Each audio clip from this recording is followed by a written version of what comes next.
Hello mothers, today we are going to debunk the myths of breastfeeding. First of all, two questions for you. Did you know many Chinese mothers worry they won't produce enough milk for the baby? And do you have the same concern? A cohort study found that over 50% of Chinese mothers declare themselves as having problems with breastfeeding. But is this a real reason why so many choose to feed their baby with infant formula? By watching this video, you will clear up common concerns and misconceptions about milk production, understand the benefits of breastfeeding, and learn practical tips for breastfeeding success.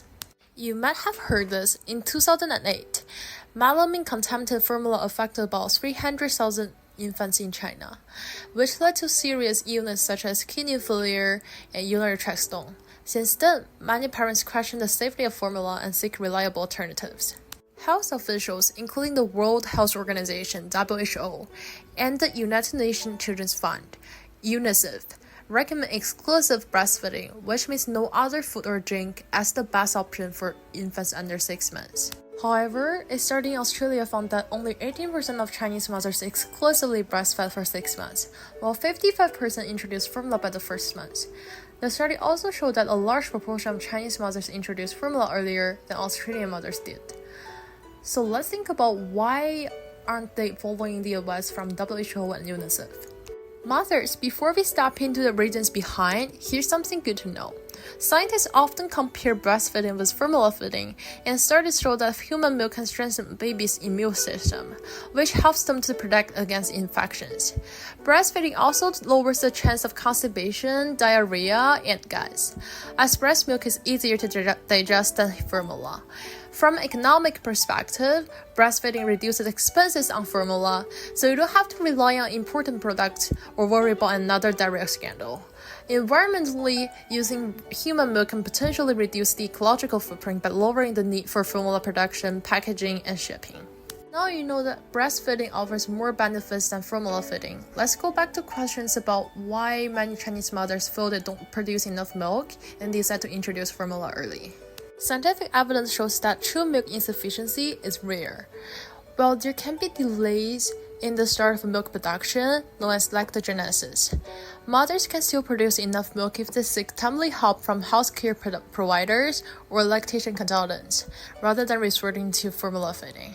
You may recall advice from your mother or mother-in-law to switch to formula at the first sign of difficulty in producing milk. However, this advice is often rooted in their traditional belief rather than science.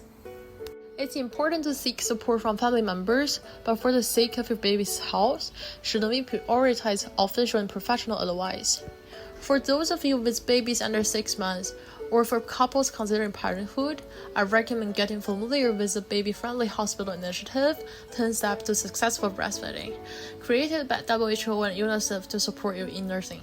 Studies suggest that learning these steps even before giving birth can be helpful. Here's a quick overview of these key points. Start breastfeeding within the first hour after birth and keep your baby close with skin-to-skin contact.